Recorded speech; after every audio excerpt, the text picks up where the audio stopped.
Hola a todos, bienvenidos a Charlas con Juan. Hoy desde Bogotá. Acabamos de tener un temblor muy fuerte, realmente dos temblores, una réplica muy fuerte también, pero gracias a Dios todo bien por ahora. Vamos a ver que ojalá haya habido la menor cantidad de daños posibles, pero fue un susto muy grande aquí en Colombia. Bienvenidos de nuevo. Los invito, hoy los invito a que hablemos de un tema que me parece muy interesante, que es la categorización de los materiales nucleares. Y para hablar de ese tema, tenemos a una invitada súper especial. Ella es licenciada en Ingeniería Química, tiene una maestría en plantas de energía nuclear en Corea del Sur, y actualmente es candidata al título de doctorado en Ciencia y Tecnología Nuclear en China, en la Universidad de Ingeniería de Harbin, en la especialidad de Física Avanzada de Reactores. Ella hoy en día es secretaria técnica de la Red Mexicana de Educación, Capacitación e Investigación Nuclear, REMSIN. Con ustedes, Florencia Rentería del Toro. Florencia, bienvenida a Charlas con Juan. Y pues también un placer y pues muy contenta de estar aquí con ustedes el día de hoy y esperando que todos nuestros hermanos ahí en Colombia se encuentren muy bien a pesar de pues este suceso que acabas de comentar. Gracias Florencia. Gracias por estar con nosotros hoy. Esta es la primera de una serie de 3 especiales sobre el tema de energía nuclear y estamos muy honrados que estés con nosotros el día de hoy. Y para que te conozca un poquito nuestra audiencia, ¿por qué no les empiezas a contar de ti? ¿Dónde naciste? ¿Qué estudiaste? ¿Cómo llegaste a donde estás? Bueno, gracias por el espacio. Yo soy originaria de la ciudad de Torreón, Coahuila, en el norte centro del país de México, donde terminé mi especialidad de mi licenciatura en Ingeniería Química, en la especialidad de Metalurgia Extractiva. Me adentré un poquito más en la parte de minería, procesamiento de minerales y demás, donde fue mi primera oportunidad de trabajo.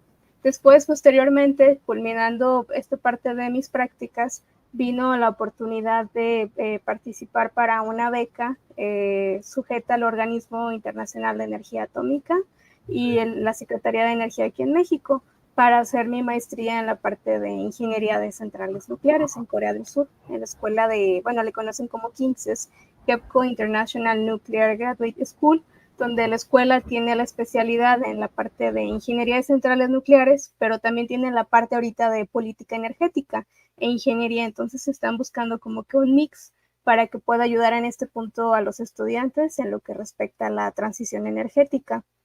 Y siguiendo por la línea de las becas del organismo de energía atómica del OIA, relacionadas con el Departamento de Cooperación Técnica, fue como empecé mis estudios de doctorado en la ingeniería, en la Universidad de Ingenierías de Harbin, en la parte de física avanzada de reactores.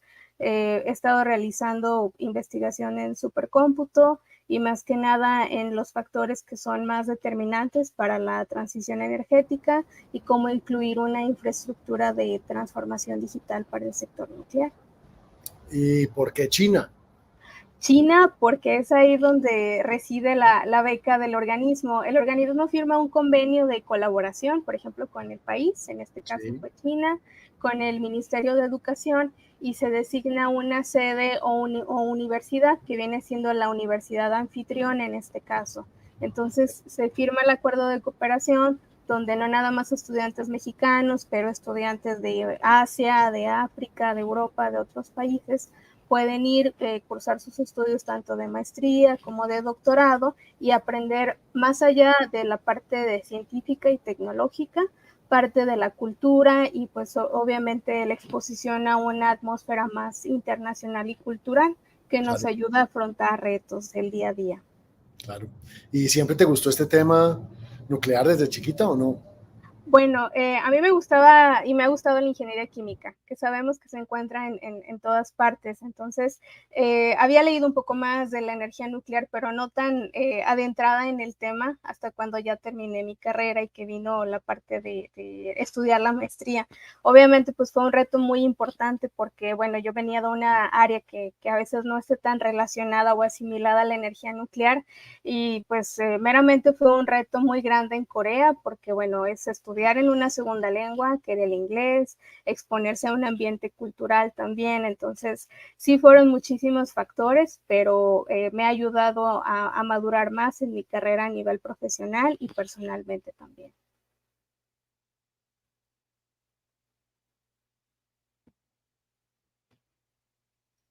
Perdón que estaba en mute, perdóname. Sí, no me queda. Eh, Te decía que felicitaciones por tu carrera y a nosotros nos encanta ver una persona tan joven en este sector, que es una de las razones por las cuales hacemos charlas con Juan, es para inspirar a los jóvenes a meterse, a perseguir las carreras en la energía nuclear, en materiales radiactivos, en seguridad física, que nos parece tan importante.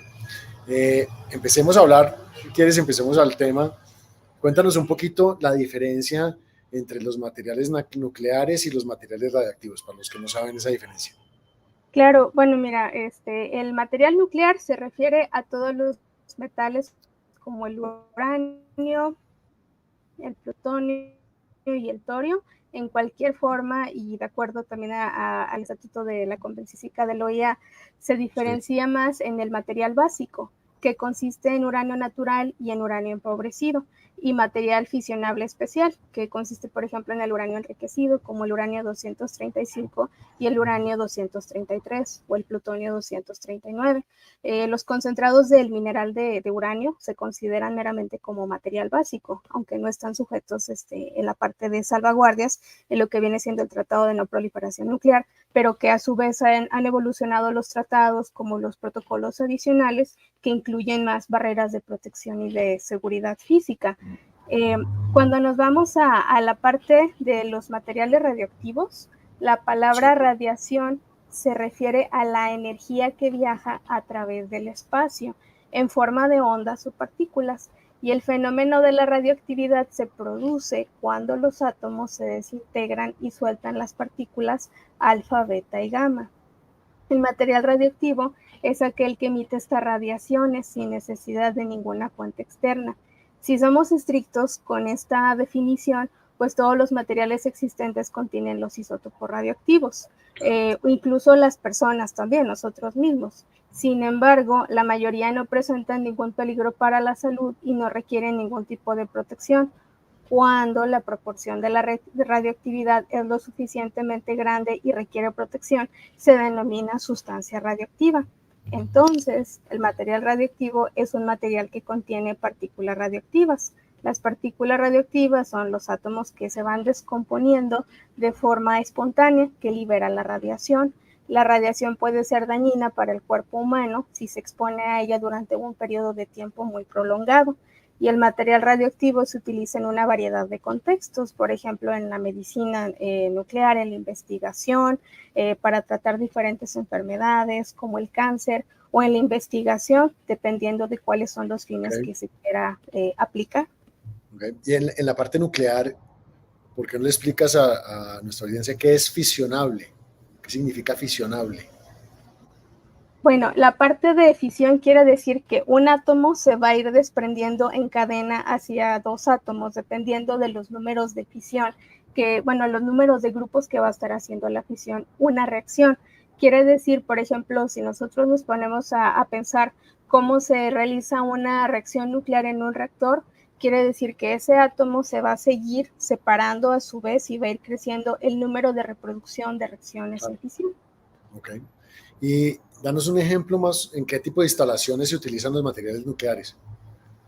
Bueno, por ejemplo, si nos ponemos a ver en este punto, bueno, está en la industria médica, por ejemplo, las fuentes radioactivas que se utilizan en algunos hospitales, dependiendo por ejemplo, los aparatos de las resonancias magnéticas, bueno, depende, por ejemplo, la fuente que tenga cobalto 60 para poder realizar los tratamientos. En la industria nuclear también, dependiendo de si se va a hacer alguna inspección de los radiotrazadores, que se tienen que hacer la inspección por las tuberías, si hay alguna fuga determinada en alguna tubería por ejemplo, de una industria refresquera, vaya, o en la agricultura, sí que se tiene que estar también viendo lo que es la parte de los recursos hídricos en el suelo, cómo está la fertilidad y demás.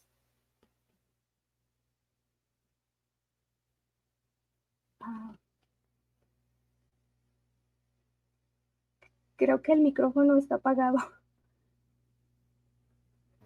Perdóname, estoy teniendo aquí un problema técnico, pero ya, No hay gracias. problema.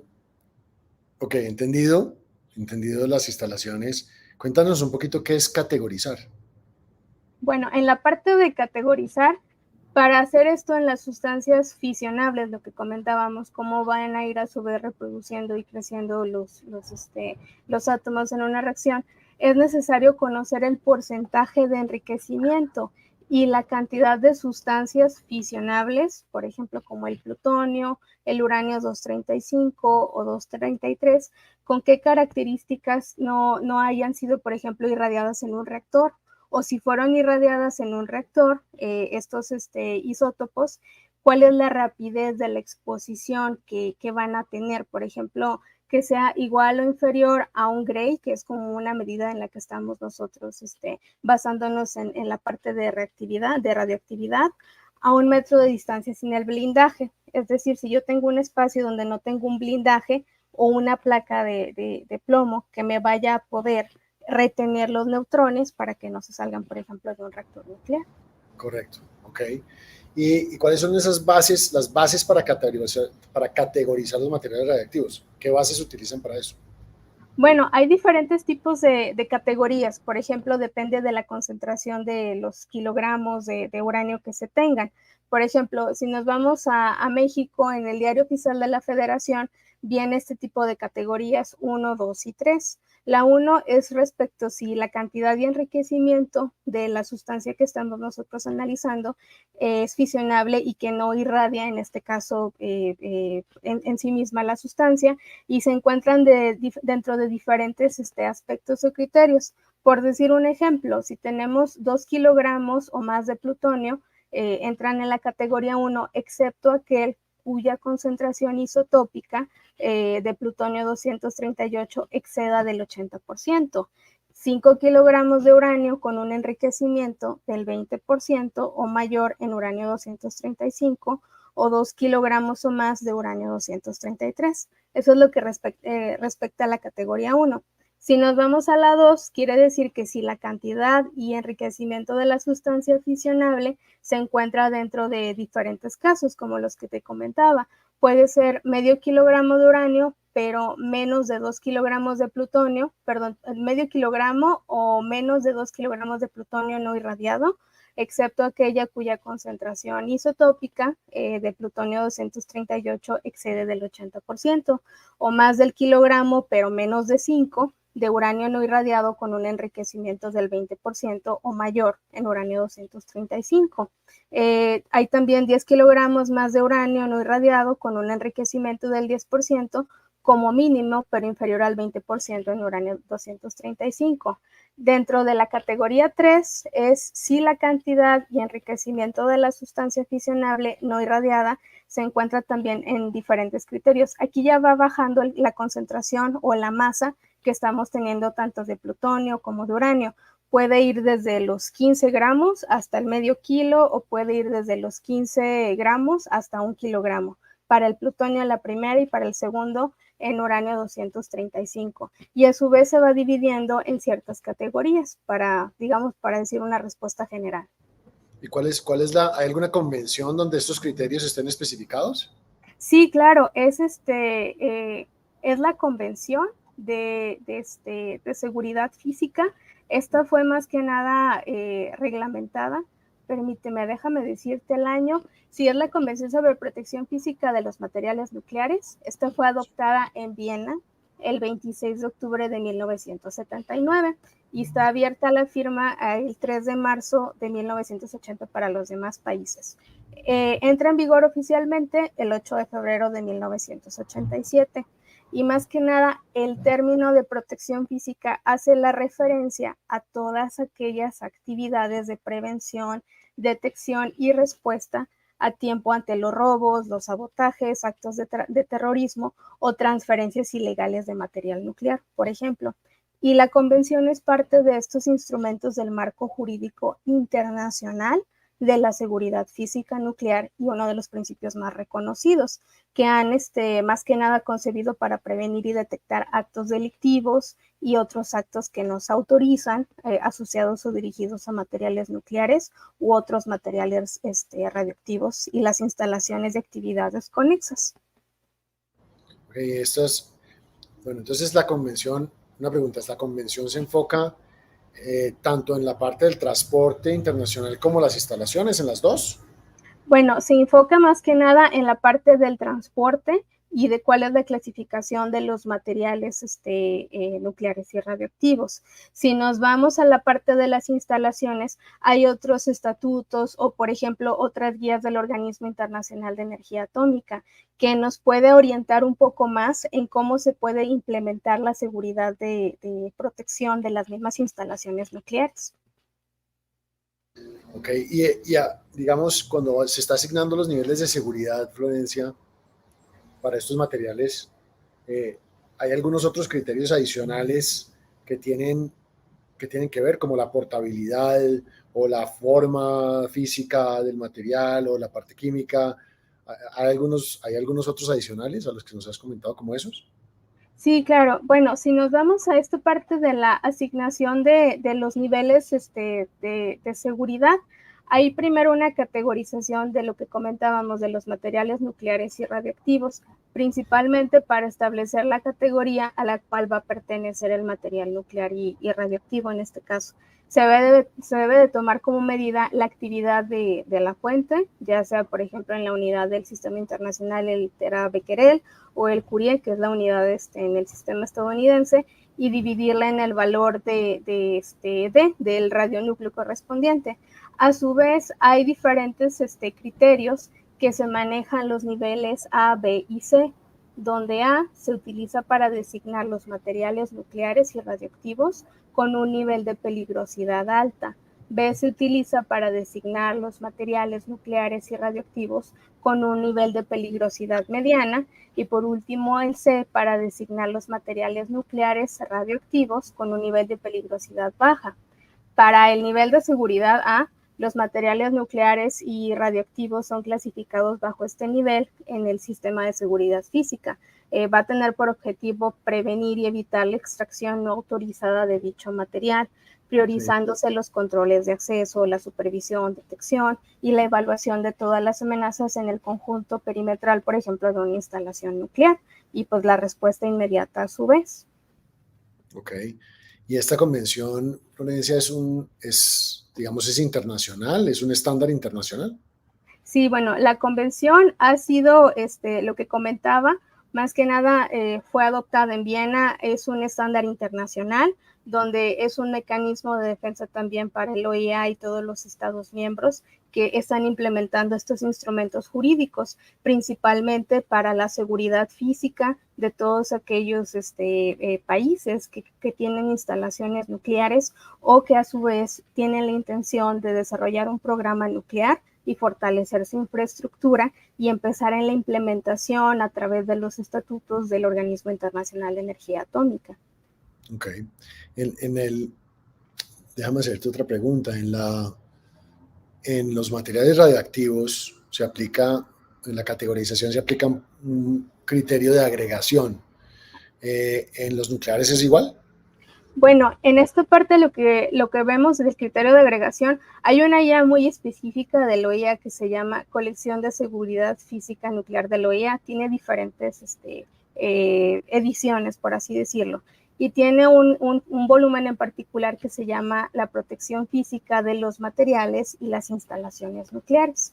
Entonces, aquí considera esta parte del criterio de agregación, que son consideraciones adicionales basadas en la suma de todos los materiales nucleares. Y yo tengo diferentes tipos de materiales nucleares en una instalación. Se tienen que fijar los niveles de protección física en esa instalación, donde puede ser integrada por varios edificios, por ejemplo, y en este caso se tiene que determinar quién es la autoridad que está a cargo de común acuerdo con la autoridad competente, es decir, la autoridad reguladora del Estado, en esta parte de la instalación nuclear que contenga los materiales nucleares de una categoría distinta y deba recibir en consecuencia un nivel de protección diferente a la del resto de la instalación nuclear. Si nos vamos a ir en la categoría de los niveles, pues obviamente vamos a ver cuál es el más peligroso o alto para poder basarnos en esta escala. A su vez, puede que sea necesario sumar la cantidad de todos estos materiales que comentamos, que son contenidos en cierto número de edificios, para determinar qué disposiciones se les da la protección, si son adecuados para ese grupo de edificios. En el documento que comento viene el apéndice 3, es muy útil porque aquí ya puede uno desglosar cómo va a ir la suma de cada uno de estos materiales nucleares. Vienen ejemplos también para diferentes masas de isótopos y de materiales. Ok. Florencia, en la clasificación que provee la convención, también se debe aplicar, de acuerdo a esa clasificación, el enfoque graduado en los diseños de los sistemas, en los procesos. ¿También aplica el enfoque graduado o no? Bueno, en este caso, al asignar los niveles de protección física a una instalación nuclear, un grupo de edificios o un grupo, por ejemplo, de salas, para proteger meramente los materiales nucleares contra la parte de una reiterada no autorizada, puede ser necesario tener en cuenta lo que es la agregación, la suma de todos los materiales nucleares presentes en la instalación, el grupo de edificios, el grupo de salas. Entonces, este método va a ser utilizado para la agregación de los materiales nucleares. Es un elemento importante a decidir y al aumentar los niveles de protección física exigidos. Y sobre todo, más que nada, por este punto que hablamos de las barreras de protección física, es un mecanismo que se debe de implementar también en los procesos reguladores, cuando se hacen las inspecciones de los organismos, por ejemplo, el OIA, para saber cómo va a ir a la par con la regulación y sobre todo las adecuaciones que se le tenga que hacer a una instalación. Claro. Pues Florencia, no tenemos mucho tiempo, pero gracias por esta lección. Por la verdad, el tema de los materiales nucleares, como te digo, es algo que nos interesa mucho y es parte de esta serie de 3 programas que estamos haciendo. No quería dejarte ir sin preguntarte un poquito sobre el tema de la amenaza. Definitivamente la categorización de los materiales radiactivos nucleares o nucleares está íntimamente relacionada con el tema de las amenazas y de las medidas de protección física, ¿no? ¿Qué piensas tú de la amenaza? ¿Piensas que es un tema real? ¿Piensas que es un tema que ha evolucionado o no? ¿Cómo lo ves hoy en día? ¿Y cómo esta categorización ayuda a prevenir esa amenaza? Bueno, sin duda los retos y las amenazas siempre van a estar presentes, pero el tener sistemas de seguridad, tanto física, ahorita también tenemos sistemas de seguridad digitales más sofisticados, que nos va a poder ayudar a mantener el control y sobre todo el transporte en este punto de los materiales nucleares. Siento que es una amenaza que ha evolucionado con el tiempo, porque la tecnología, si se sabe usar, por supuesto, para fines pacíficos, va a ser indudablemente una herramienta muy útil, pero también hay que pensar en el impacto negativo si cae en las manos que no deberían, ¿verdad? Entonces, toda esta amenaza de retos y sobre todo cosas y aspectos que se tienen que trabajar en la regulación, sin duda va evolucionando y se vincula precisamente con la no proliferación y el desarme nuclear, que es una responsabilidad para todos y cada uno de esos estados miembros o países, para que la comunidad internacional pues se encuentre mucho más segura, sea más expuesta y sobre todo tenga esa idea diferente de la energía nuclear, porque sabemos que nos enfrentamos a retos de aceptación pública, pero sin duda hay que hacer pues nuestra tarea para reforzar las prácticas, por ejemplo, de seguridad y transporte de los materiales con herramientas tecnológicas. Hoy en día también se utilizan, por ejemplo, los drones para supervisar parte de este transporte o vía satelital. Entonces, se requiere de mucha más tecnología que día a día va creciendo. Precisamente hoy en día estamos en la cuarta revolución industrial que nos está dando un sinfín de herramientas también que, por ejemplo, la inteligencia artificial nos ayuda a predecir algoritmos, escenarios, los gemelos digitales, la realidad virtual también nos ayuda a predecir escenarios. Entonces, si hacemos buen uso de la tecnología, obviamente va a ser una herramienta a nuestro favor. De acuerdo, de acuerdo. Pues Florencia, gracias por tu tiempo, gracias por educarnos un poco en este tema, ser parte de esta serie que estamos haciendo. Espero que podamos participar y puedas venir otra vez en el futuro a continuar hablando de este tema y verte algún día en México y seguir charlando. Gracias por estar con nosotros, gracias por compartir tu conocimiento y espero verte pronto. Muchísimas gracias por esta invitación. Ha sido un honor para mí poder participar contigo, con Rosita y con todo el equipo. Les agradezco muchísimo esta invitación y pues seguimos en comunicación. Espero algún día nos podamos conocer en persona, que sea pronto y pues poder seguir charlando y establecer más cooperación. Gracias, Florencia. Chao, chao. Hasta luego, que estén muy bien. Gracias. Bueno, y gracias a ustedes por participar, por escucharnos. Como les comenté, este es el primer programa de una serie de 3 programas que estamos enfocando en energía nuclear, que esperamos que sean de su interés y que les sirvan para el trabajo que estamos desarrollando todos. Gracias, les mando un abrazo y los espero en el próximo Charlas con Juan.